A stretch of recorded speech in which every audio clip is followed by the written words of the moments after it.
Último tramo de Noticias 5 y les proponemos hablar, reflexionar sobre diversidad y disidencias en septiembre, el mes de la diversidad. Algo que en este mes justamente se pone en la portada, se pone en el tapete y no ha estado exento además de controversias la presentación del mes de la diversidad en la sede de Presidencia de la República y bueno, todo lo que esto ha generado. Para hablar de todo esto recibimos con mucho gusto a Josefina González, licenciada en Comunicación Social, la primera mujer trans en obtener este título de la Universidad de la República, militante, activista. Bienvenida. Muchas gracias. ¿Cómo estás? Buenas noches. Bueno, Josefina, participaste además presentando en nombre de la sociedad civil en ese evento, un evento que a las horas de transcurrido generó muchas cosas. La más reciente es esta polémica y digamos, el quitado de respaldo a la directora, a la secretaria nacional de Derechos Humanos, Colette Spinelli. ¿Qué lectura haces de esta situación que se dé tan cerca del lanzamiento del mes de la diversidad? En realidad estamos en momentos complejos en contexto internacional y creo que eso repercute también en nuestro país. Tiene que ver con una cuestión de pensamiento y de acción política que de alguna manera llega a nuestro país de diversas formas, ¿no? Los análisis pueden ser muchos y complejos. Justamente a eso apelamos, a que no se simplifiquen las cuestiones ni seamos superficiales, sino a guardar los tiempos y las formas y escuchar a las personas y ver cómo se dirime esta situación.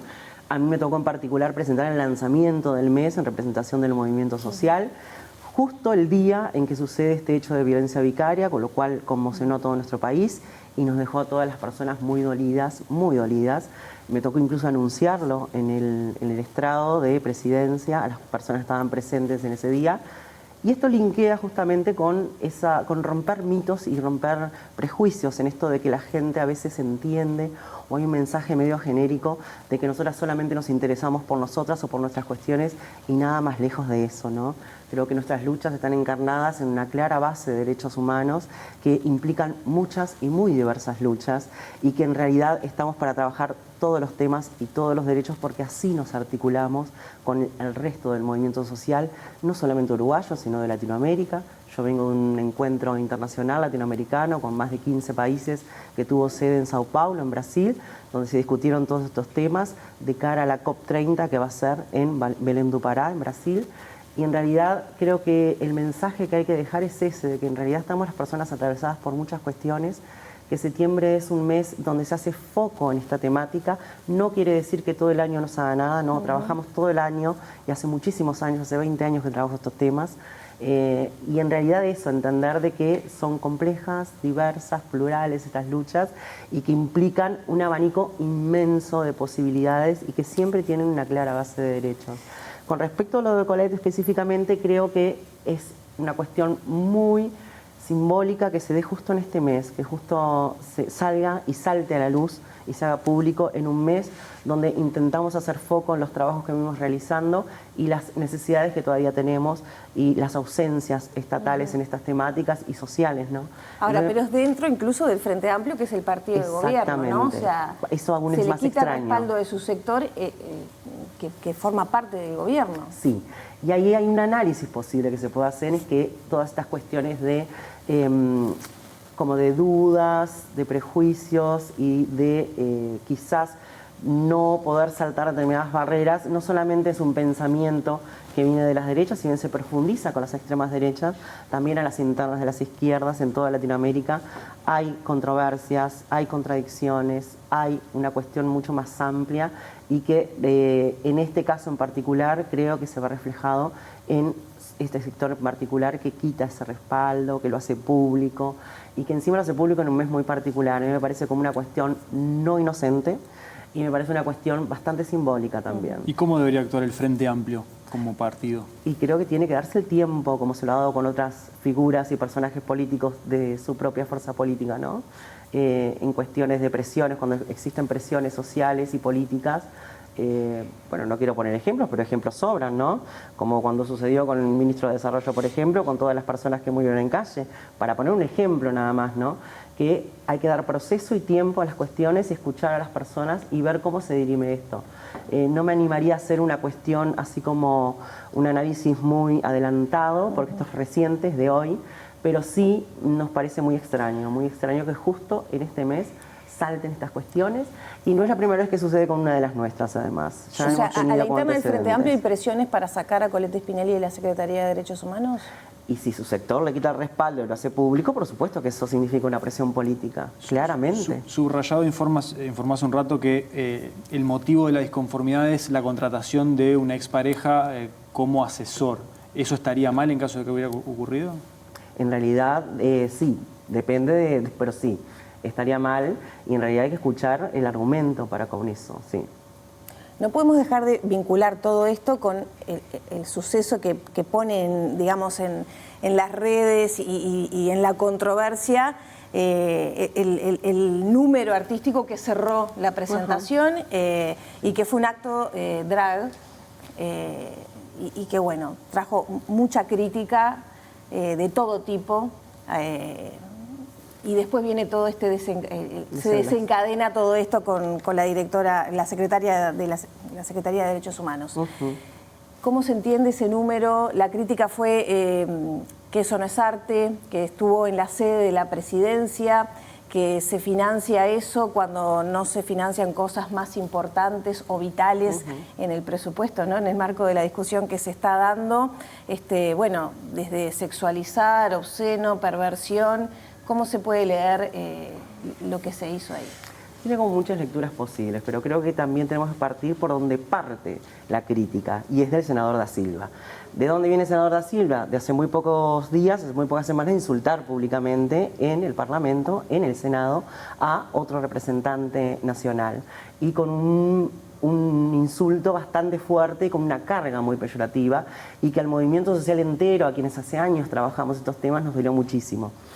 Nos dolió mucho, ¿por qué? Porque es un insulto, es una cuestión que tiene prejuicios y tiene connotaciones peyorativas, pero además también nos dolió que la otra parte no haya reaccionado y no haya hecho uso de las normas para las cuales hemos trabajado durante muchos años y haya abierto la puerta a que eso se naturalice. Un insulto nunca se puede permitir, y menos en el contexto de un parlamento, y mucho menos en un contexto de un Estado que ha promocionado determinadas políticas y normativas. Eso por un lado. Enseguida de eso, y que pide disculpas públicamente, se da esta crítica por parte de él públicamente. Entonces, si eso no es una fijación, ¿qué es? Hay como una cuestión ahí de fijación con los temas de disidencias, con los temas de diversidad. Lo que tiene que ver con el número artístico, eso responde directamente a una cultura que la mayoría de la gente puede desconocer, y tienen todo el derecho a desconocer, porque no son parte de nuestra comunidad y no son parte de nuestra cultura, porque nuestra cultura no ha estado en los escenarios más representativos de este país. Entonces pueden haber desconocimientos, sí. Los números drag son números que parten de una cultura que es la cultura del ballroom, que se construye en Estados Unidos a finales de los 60 y después se populariza en los 80 con el tema Vogue de Madonna, donde lo que se rescata ahí es el trabajo artístico que tiene clara base en todas las vivencias, experiencias que tenían las personas de la diversidad o de las disidencias de aquel tiempo, que eran expulsadas de sus casas, pero ellas eran recogidas a la vez por matriarcas, por lo general drag queens o travestis, que las recogían en sus casas y después se juntaban en el under de lo artístico de sus zonas, a hacer competencias de danza, de baile. Y obviamente eso implicaba el cuerpo, implicaba la expresión de las sexualidades, porque las sexualidades son cuestión de los cuerpos y son cuestiones que van más allá de lo que tiene que ver con el sexo específicamente. Sexualidades, en plural, quiere decir lenguaje, estética, formas de cual nos ponemos en diálogo con otras personas, cómo se tensionan determinadas cosas y cómo se destensionan.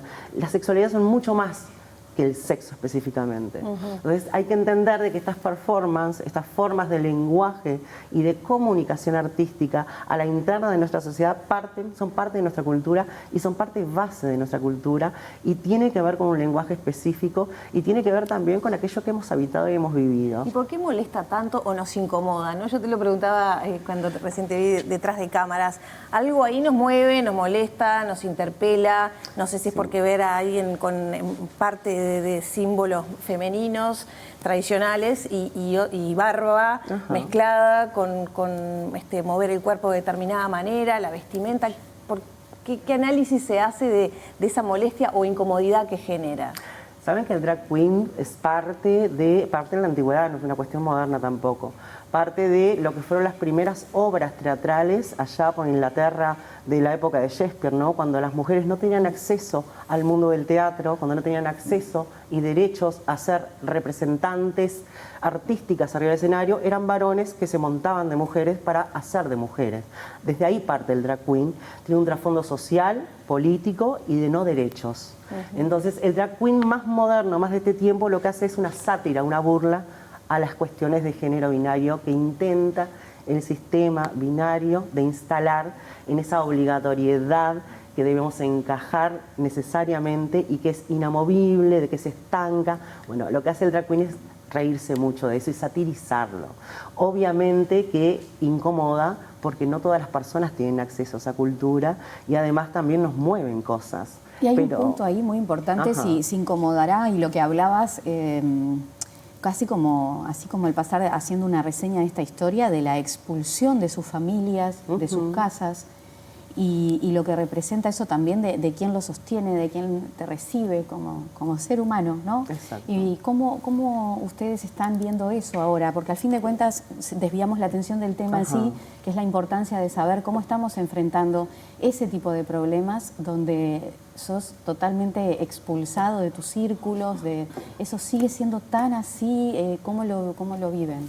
Si bien hemos avanzado en nuestro país, porque Uruguay viene siendo un país pionero, ¿no?, en estas cuestiones que han sido como parte importante de la conquista del movimiento social en diálogo con la política partidaria, somos un país que tiene una buena normativa y un buen marco jurídico, pero por eso no alcanza, ¿no? Creo que hoy estamos en un momento bastante particular, mirándolo desde el punto de vista internacional. Siempre hago un análisis muy internacional y después llego a Uruguay, porque todo repercute y todo tiene que ver con todo.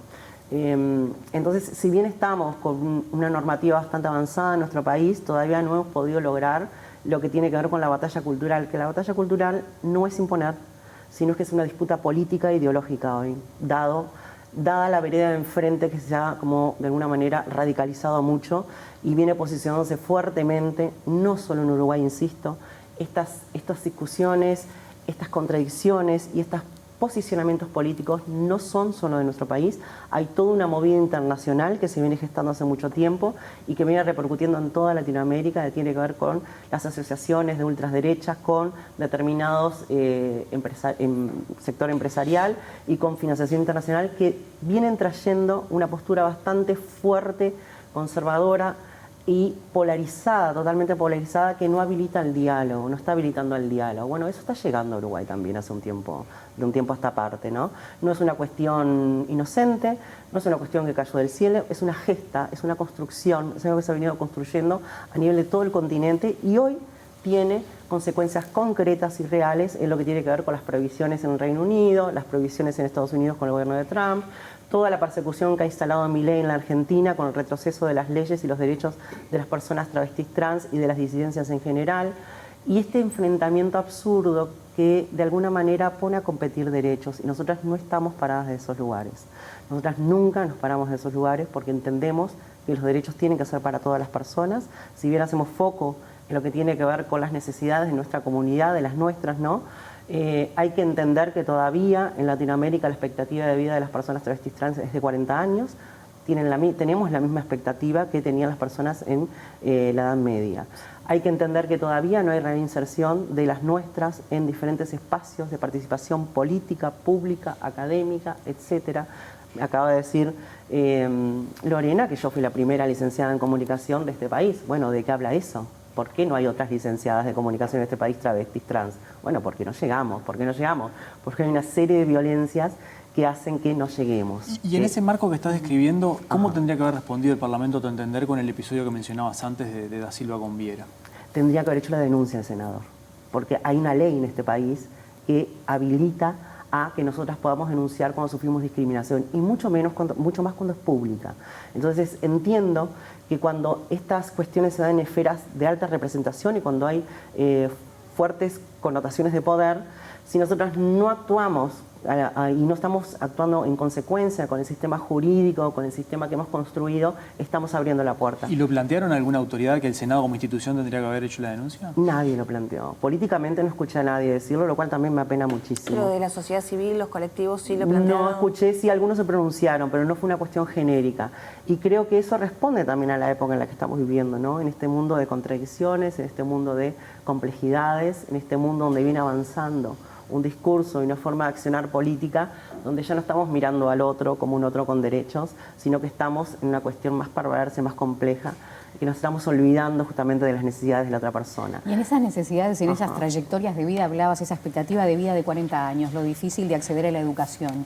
¿Cuáles son los planteos como activistas que también reciben ustedes en esas trayectorias de vida? Planteos de todo tipo y también necesidad de... Hay mucha soledad en este mundo, ¿no? Actual.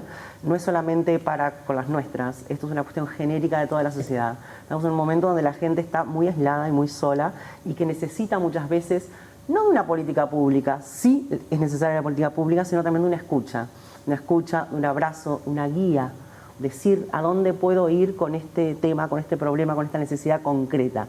Bueno, creo que el Estado tiene que lograr construir respuestas reales para esas cuestiones que a veces no implican dineros, sino articulaciones, diálogos, construcciones de dispositivos, herramientas, programas, cuestiones que acompañen más a las personas. Si bien son necesarias las políticas públicas para determinadas poblaciones, insisto en que nosotras siempre pensamos en toda la sociedad, no solamente pensamos en las nuestras. Pero sí entiendo que hoy las cuestiones son de necesidad afectiva y de necesidad de accesibilidad a determinados derechos básicos y fundamentales. Ahí está, ¿cuál es lo más urgente? ¿Qué es lo más urgente? El tema de salud, trabajo, lo que necesitamos como seres humanos para sobrevivir y para sostenernos en este sistema, ¿no? Ese sistema que nos exige tanto, tantas veces. Creo que esas son las cuestiones fundamentales en las cuales todavía no estamos pudiendo construir respuesta real, y no solamente para las travestis, trans y para las disidencias, para toda la sociedad. Insisto en que nosotras no solo pensamos en nosotras, porque me interesa hacer foco ahí, porque están habilitándose discursos al nivel de que hay estas y con la nuestra y que no sé qué, que no sé cuánto. Entonces, sí, desde la separación, desde la separación de derechos y de poner a competir con cuestiones absurdas, ¿no? Este discurso muy liviano y muy frágil de que quieren tratamientos trans específicos y no hay medicación o tratamientos para niños con cáncer. Bueno, no.